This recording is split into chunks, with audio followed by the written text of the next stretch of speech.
এই ভিডিও দেখা শেষ করলে মেহেরবানি করে শেয়ার করবেন। গ্রামে লোডশেডিং নাই, যেটা হয় আমাদের পল্লী বিদ্যুতের লাইনগুলো অনেক লম্বা লম্বা, কোথাও যদি ফল্ট হয়ে যায় বিদ্যুৎ স্লিপ করলে ওই ফল্ট লোকেট করতে তার টাইম লাগে, সেই জন্য বিদ্যুৎটা আসে না।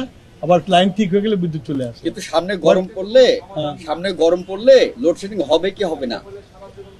তুমি এখান থেকে বেরিয়ে গেলে তুমি বাঁচবে না মরে বলতে পারবা না, আপনাদের কি বলতে পারবে কিনা? সেটা তো আলাদা বিষয়। না, এটা আলাদা এটার বিষয় না। সাথে এটা তো মিলে না। Please listen to me. আমাদের জ্বালানি এবং বিদ্যুতের যে পরিস্থিতি সেটা তুলে ধরলাম, এবং আমাদের জেলা প্রশাসক সাহেবদেরকে যে কিছুদিন আগে যে একটা কৃত্রিম সংকটের সৃষ্টি করা হয়েছিল, সেখানে তারা একটা প্রোঅ্যাক্টিভ রোল প্লে করেছে, এবং তাদের সহযোগিতায় আমরা যে কৃত্রিম যে একটা সমস্যা হয়েছিল সেই সমস্যা থেকে আমরা উত্তরণ করতে পেরেছি, এবং তাদেরকে সেই ধন্যবাদটা দিয়েছি।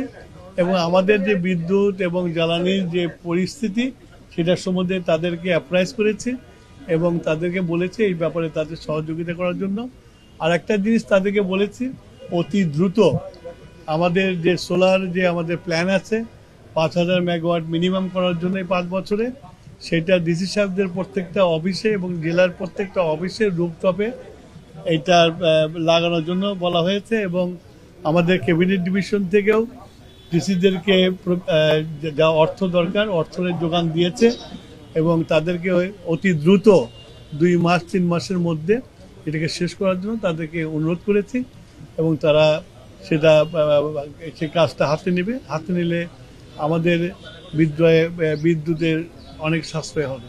লোডশেডিং একটা সাময়িক ব্যাপার ছিল, যেহেতু এটা মেশিন, সেই সময়টাতে দুটো মেশিন